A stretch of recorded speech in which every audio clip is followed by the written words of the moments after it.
Whoa. Hey! Welcome back to Grit Gym. Today's the Rachael and Adam Show, where we talk about any topic that might be in the news or in the local area, or just might have something to do with your relationships in terms of your health and how you're going to attack this thing. Attack is probably the wrong word, but how you're going to come together to go at this health thing, because I guarantee you that if you try to do it separately, it's not going to go as well as you do if you do it together. And that doesn't mean you have to work out together, but it does mean that you have to find some mutual agreement to how you're going to do this thing. I think it's really important. Seeing a lot of couples try to go, like one of them gets in really good shape and it creates like this tumultuous relationship between the two, and it's really sad because, like they weren't even, and I've seen people work out separately and it brings them together almost. And I've seen people, like, it's really interesting to see how the health thing, when they take responsibility of their health, how much of a difference it really makes in their relationship and in their life and and everything else. All right, so. Get in shape in their mind, body, spirit. Yeah. Not just in the gym. Yeah. Yeah. Yeah. It's not just about them biceps. But today we're talking about empathy, and we're going to go through some different perspectives because why did we start this show? Oh, Maniac. Okay. Yeah. Can I say? Yes, I hope you do. So we started watching this show a couple weeks ago called Maniac on Netflix, and it's like, we didn't think that it was going to be such a thinker, but halfway through I was like, they just keep throwing these bombs out there, really truth deep bombs, level psychology, really but you have to really, it's a thinker, you have to apply your thoughts to it, and that's, I didn't realize how much it was until I kept seeing it's full of symbolism, it's full of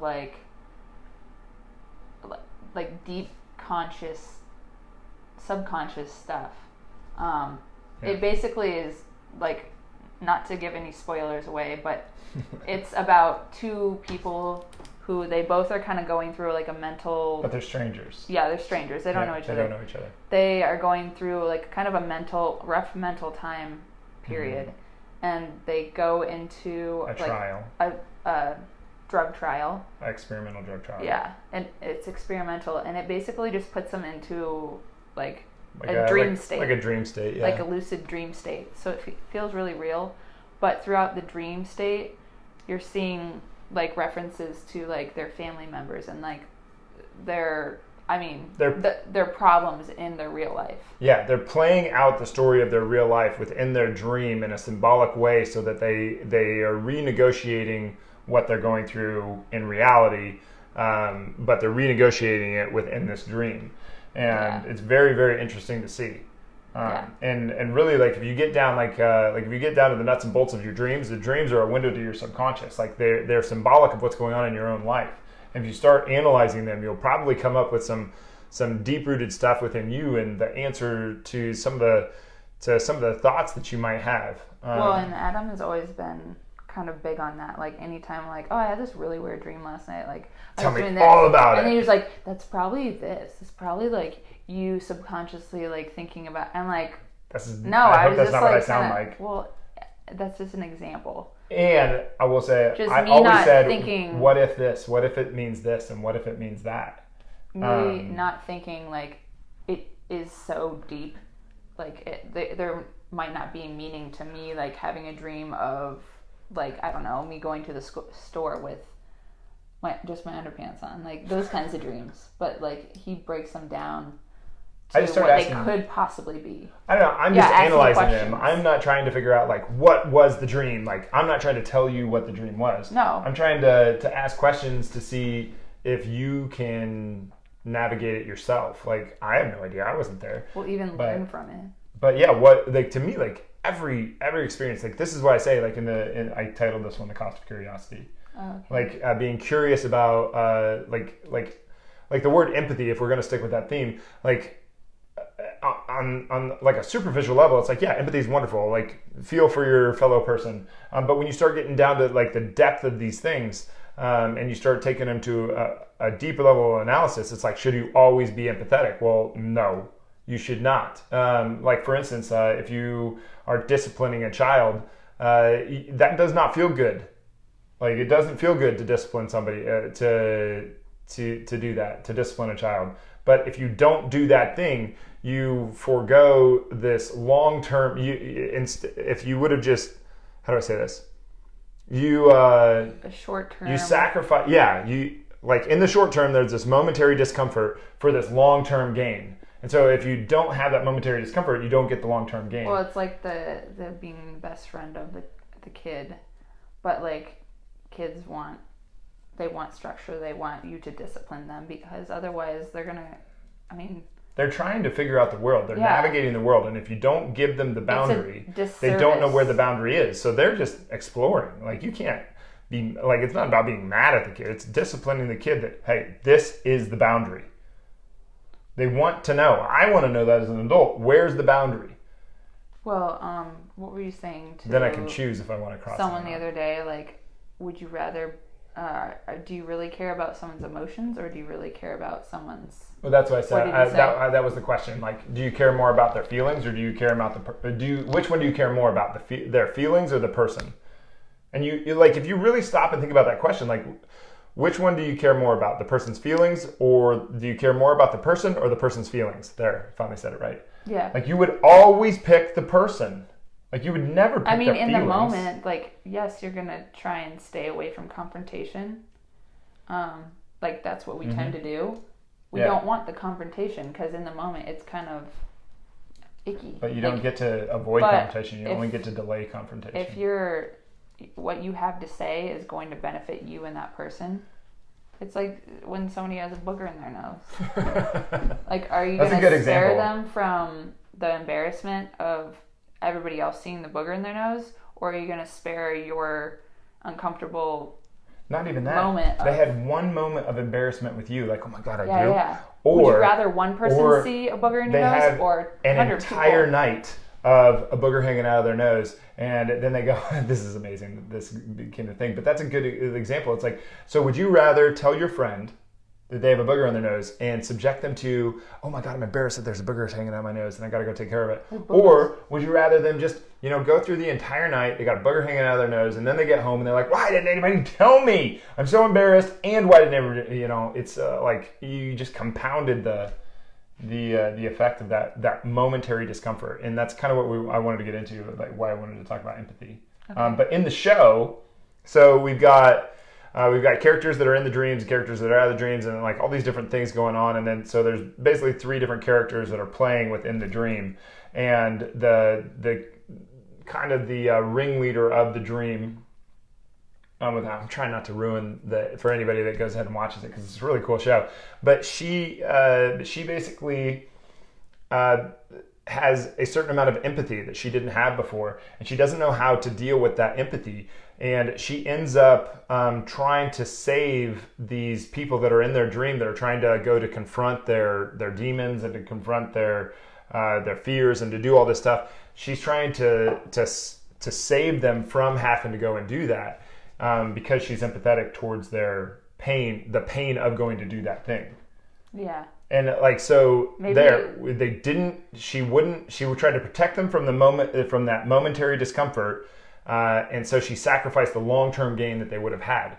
I think that's really, really interesting. Like, to keep it away from the show so that it's more like relatable, it's kind of like she's acting as the mother. Yeah, like she's going through this really painful time in her I forgot life, to mention that. And she doesn't want the people that she's taking care of to feel that pain. Yeah. She wants to keep them close and like not have them experience anymore. But really she's holding them back from like them experiencing and confronting and being courageous to confront and kind of move on on their own way. And so doing it, she's basically pulling a misery loves company. She's trying to get them, it feels better for her to protect them from the thing. I'm going to protect you, like it feels good to protect them in that moment, but really, she really just was misery loves company. She was really just trying to be like, didn't know how to navigate the empathy thing. Well, at some point, she says like, sometimes I feel like I just want to help everybody. And then other times I feel like I just want to destroy everything. It's like she has so much pain built up that it's not about her. It's not about everybody else at that moment. It's just about her. Well, and she's navigating this the understanding of these emotion things, and we all do this. We all have to navigate this compassion, empathy thing. But the thing is, like, compassion is based on understanding, so you can understand, like if you've ever been like depressed or anxious, like almost everybody is going to go through a spout of that at some point in their life. Like you would never want that for anybody, but at the same time, if you think of the benefits that you had by going through that, having the courage to push through and come out on the other side and be alive and grateful for what you do have, then you can start to understand it's actually a good thing. But that leads to some uncertainty, like you're not sure if you're actually going to be able to get through it. It seems really hard at the time. You would never wish anxiety and depression upon anybody. I think of that like with like ADD and dyslexia. Like I would never wish this upon anybody, to have the brain that just like constantly just driving you fucking crazy. But but at the same time, like it led to some of the like a toughness and a resiliency and a grit that if I can conquer this thing, I can conquer anything. Like I would never want to give that up. Like yeah. But if I gave up the obstacle, I would give up that. Yeah. If I gave up the obstacle, I would give up the reward. And I've had great rewards from overcoming such thing. And I think it's the same thing here. Kind of like grieving. If you don't take the steps to grieve and like figure it out and confront it, then you kind of miss out on the journey of like getting stronger in that moment. Yeah, and if you're not good at grieving, how are you going to be good at bonding? If you're not good at being sad, how are you going to be good at connecting with another person? Like, how in the world could you experience the joy of life if you're not willing to experience like the I don't think it's possible for someone to live a full entire life and not go through something that's depressing or sad or... Well, that would be depressing and sad. Yeah. Well, yeah, it's because it's like when they say like rich people are not happy. How do you know? It's like they say. It's like I know. Things and money don't bring you happiness, especially when you don't know what it's like when you don't have things and money. You know what I mean? Like you can only make so much money. At some point, it's not about the money. It's not about the things. It's not about the power. It's about the experience that you have every day. I mean, I'm not a rich person, so I can't really say that. No. But I do think there's some probably some... Or say somebody that was happy every single day of their entire life. That would suck. Then they stub their toe. That could be devastating. Yeah. Or the person who won't take responsibility for their life to the point that they let the weather dictate whether they're going to be happy or not. It's a rainy day, I'm going to be sad. Like, what? Or somebody relying on somebody else to make you happy. Yeah.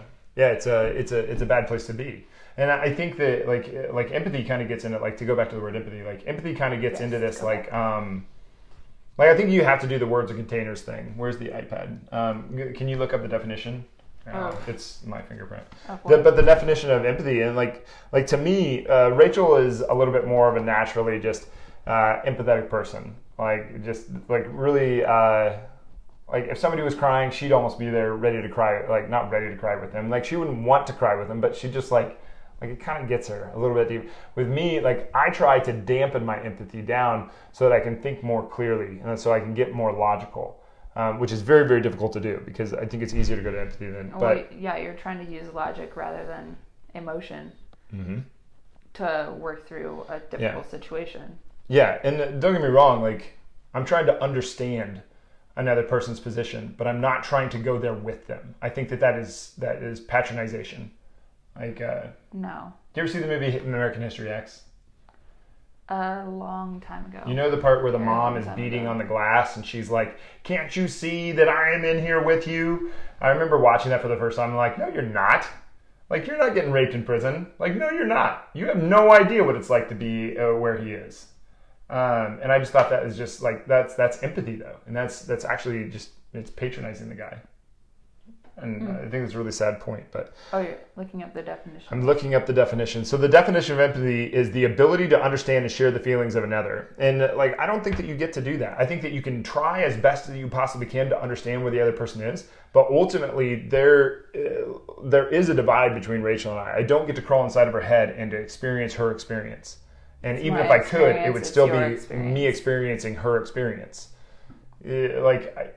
And I have to, there's a paradox here because I do think that, like, on some level, when Oh, I could sound really weird here. This could go to like some really deep level God. spiritual stuff. I better take a swig of this. But like if you get into the idea of like everything, like the cosmos and everything, that everything is like this like one, and that like there's really no separation between you and I. We're just in this like having this human experience where we think that there's a separation, but I think that that's well beyond the capabilities of our brains at this point. Maybe when we die, we get to have like oh wow, we were just one the whole time. That's really cool. But anyway. Whoa. But I think that like when you get into empathy, it's really easy to slip into patronization. I think it's really easy to slip into pity, like having a pity party for the other person. I think that is not... Or being judgmental. You want to go into that? Well, yeah, it kind of goes along with like my experience is my experience, your experience is yours. Even with all the people that have ever been, nobody is going to have the exact same experience. Mm-hmm. So trying to be empathetic to that, like, yeah, you can share like, oh, I've been there.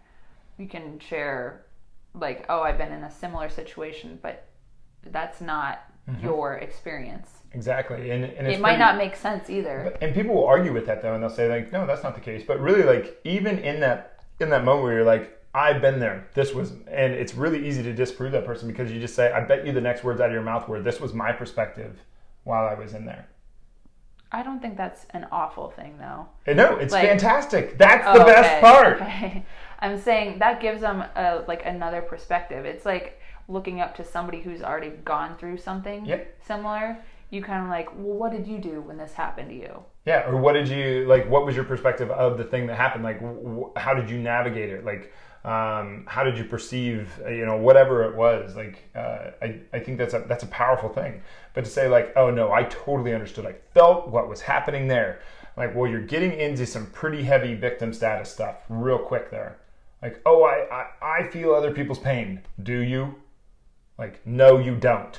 And that's ridiculous. I mean, you're not going to solve their pain by explaining that you had the same thing happen to you. Yeah. You are just there to like give them like let them ask you questions or like give them advice if you can. I mean, if they want it, if it's warranted. Right. I don't think compassion and empathy is about drowning with the other person. You can put your hand in the water, but you do not drown with them. Like, there's no point.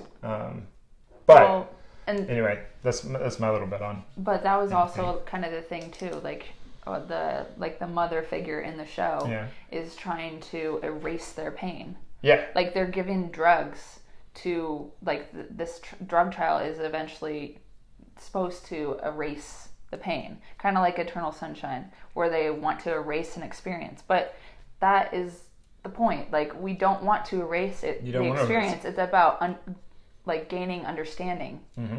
Like, if you can't wrap your head around it, like, erasing it isn't going to do anything. It's a little bit of a paradox. It might happen again, and what are you going to do? Just keep erasing? Or are you going to keep on reliving it over and over again? Or keep medicating? Or whatever it is. I think you're right on the spot there, and it's a little bit paradoxical because it's like, how was I going to say this? I have a story. Oh, the vulnerable, invulnerable thing. Like like if you have nothing to defend, how could you ever be attacked? I like your hair. It's so. Nice. You want me to like? No, not at all. But if you have nothing to in the moment, so like let's say vulnerable, invulnerable. This is a paradox. Like, in the moment of becoming absolutely invulnerable, you actually have to expose your greatest vulnerabilities. Because if you have nothing to defend, how could you ever be attacked? Okay, I see what you're saying. You see what I mean? So a lot of the stuff that we're talking about is pretty hard to understand. It's pretty deep level stuff, and I think thinking requires it makes our brain require a ton of energy. I think that's why people have so much trouble with this empathy thing. It's so easy. But if empathy was the guiding factor for all humanity, and it was this great, wonderful thing, then altruism would work, and idealism would work, and like a compassion would work, and everything would be fine because we'd all be empathetic. But we know that is not the case. Like, you can be extremely empathetic, and you ruin everything. Like, just like the mom trying to protect the mother figure in the story, trying to protect everybody from their feelings. Mm-hmm. But then you can't feel. That's not what you wanted. Can I go back to the vulnerability thing? Yes, I kind of went It's kind of off like the comedians. They're the first ones to make fun of themselves, mm-hmm. so that nobody else can. Mm-hmm. So it kind of eases, like it kind of brings humor to the situation, Well, but they become okay with the situation as well. Like it's not. I mean, I don't know. I can't really say. I'm trying to think of an example of like a comedian that makes fun of themselves. Like I instantly thought of Eminem in the movie 8 Mile, where at the end he's in the rap battle, and he's going against like rapping back and forth, and he goes through like the first 4 or 5 guys, and then he has to go through like the top dog in the neighborhood, like the guy who's really good at dropping. I don't know what that was, but really good at dropping beats. And so Eminem's like, "You want to go first or second?" Eminem's like, "I want to go first." And or the other guy, I think, actually wins the coin toss, and Eminem gets to go first. And instead of like going and attacking this dude, Eminem actually puts the light on himself and takes away all the stuff that this guy could have attacked him for. So he's like, "Yeah, I know my girl cheated on me with your boy. Yeah, I know I live in a dumpy apartment. Yeah, I know I live with my mom. Yeah, I know that this. Yes, yeah, like all this crap, like all the terrible stuff in his life." And he's like, "Yeah, what are you gonna say now?" And the guy gets up there and freezes, and it's like this really powerful moment. But it's exactly what we're talking about. He exposed all of his vulnerabilities. And then there was just completely vulnerable. Like, these are all the things. And then they had nothing to attack him with. Very powerful moment. Very cool stuff. But yeah, it's exactly what you're talking about, I think. That was like a good, everybody's like, "What? Oh yeah. my God." Like, and that's what I kind of meant, like comedians, like pointing out their flaws. Like, that might hurt, that is something that you deal with. And that's like a vulnerability. But in return, you're gaining so much more. Like Eminem just exposed all of his vulnerabilities, but then he's all of a sudden okay with it because he's powerful in that moment because he has nothing to be attacked with. He has nothing to defend. He is come to grips with all the things that suck. He's like, "I know these suck. They suck." Yeah, exactly. But what do you have? What are you going to attack me with now? And the guy can't attack him with anything. Yeah. But I think like I don't know, we're kind of bouncing around quite a bit, which is good. I mean, it's just like this is like a nice discussion. It's a discussion. But this is something that has really been kind of difficult for us to like go back and forth on because it's like a hard thing to grasp, and like to say empathy is stupid has been like a really like. But I think it's the wrong. I'm not saying it's stupid. It has its place, but I think after. I was talking with Amber about this weekend too. I was like, when is the point where, like, I think parenting is an easy place to point at. Where is the point where you're no longer empathetic to a child?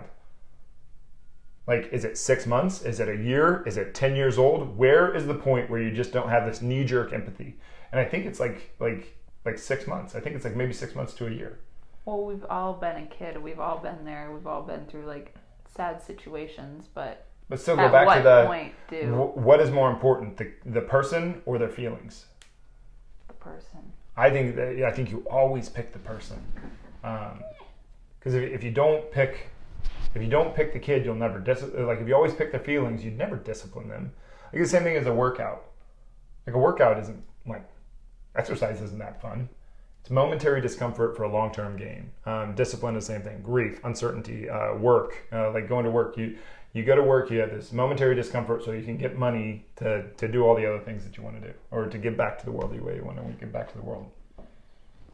Yeah, that's a good way of looking at it. I think anyway. Or going to school. Like, why do people go to school? Or why do people train to do something? Yeah. So that they can... Yeah, we're so far we're the only species that voluntarily does this. Does what? Delayed gratification. Oh, okay. Well, we understand like what the gratification will be once we. Yeah, like trying to convince a monkey that that if the monkey like give me your banana today so that you can have endless bananas in heaven. Try to convince a monkey to do that. Well, I don't speak monkey, so that might be a little hard. It might be difficult. But still, like, how many people across the world are believing in an afterlife? Well, even right with now? little kids, like if you sit like a bowl of candy in front of them, just be like how many of them would choose, like if you wait. There's actually really cool studies on this. Yeah, I know. Wait 10 minutes. You can eat these now, or if you wait 10 minutes, you can get 2 bowls of candy. Like how many of them would choose? Yeah. The most famous experiment with that, or the first one maybe, I don't know, but it was with marshmallows. Yeah. They had 1 marshmallow and then they left the room and they said, if you wait until I come back, I'm going to come back with 2 marshmallows. I'm going to come back with another marshmallow. But if you eat this while I'm gone, then you don't get the other marshmallow. And they would just walk into the other room and watch the kid for 10 minutes.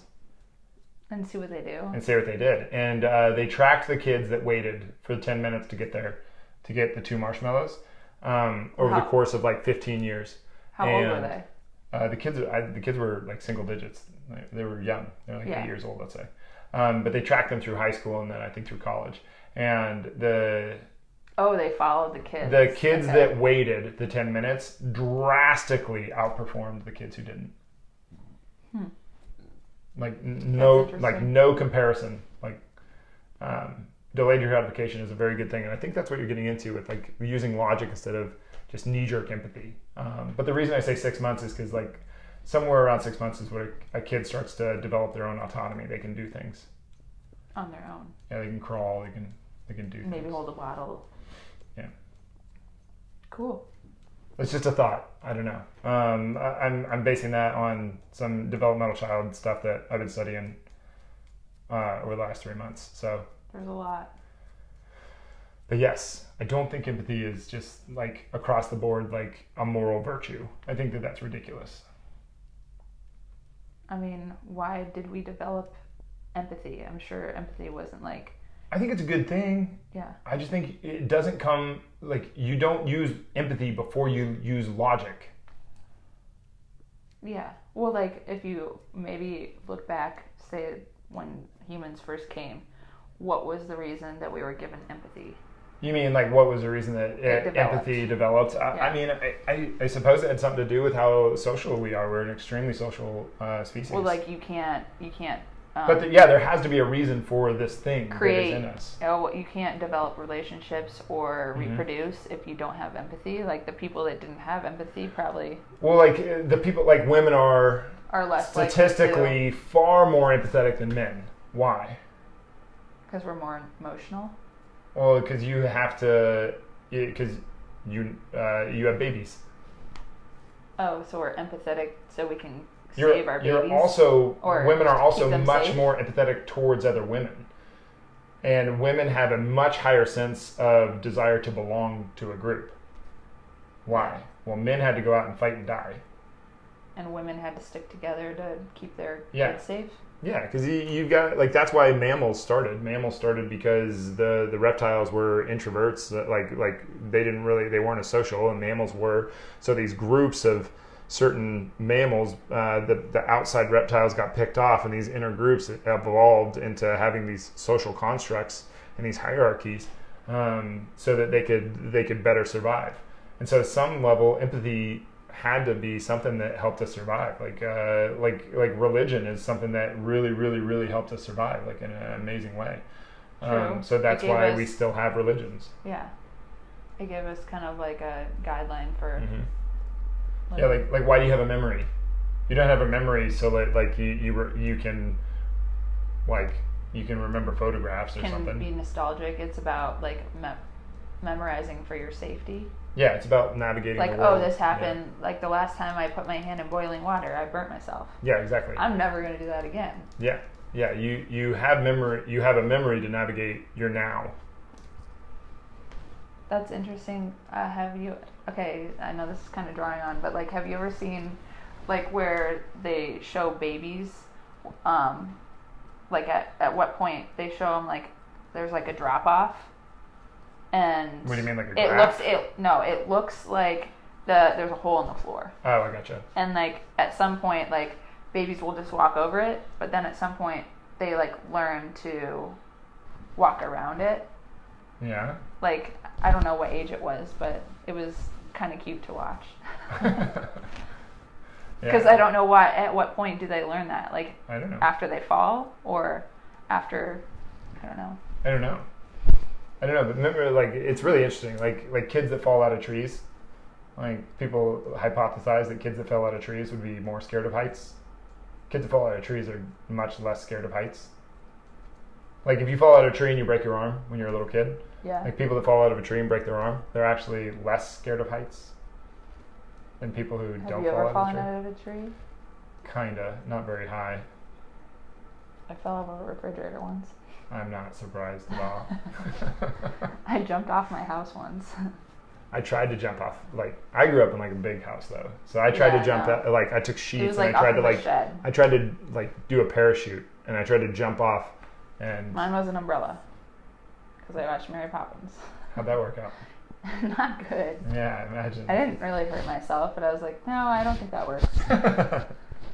All right, so you ready to lock this up? But we'd like to hear your thoughts on empathy and just like what you think. Do you think it's a determining factor for how you navigate the world? Do you think it's a moral virtue? Do you think it's not a moral virtue? Do you think that logic comes before empathy? Do you think that it's possible to empathize with another person in the sense that you can actually feel what other people feel? And is that better to, like, which one would you pick? Would you pick a person's feelings over the person, or would you pick the person over their feelings in the moment, considering the momentary discomfort and the long-term gain or the long-term loss? Would you tell them they have a booger, or would you Would you tell them they would? Yeah.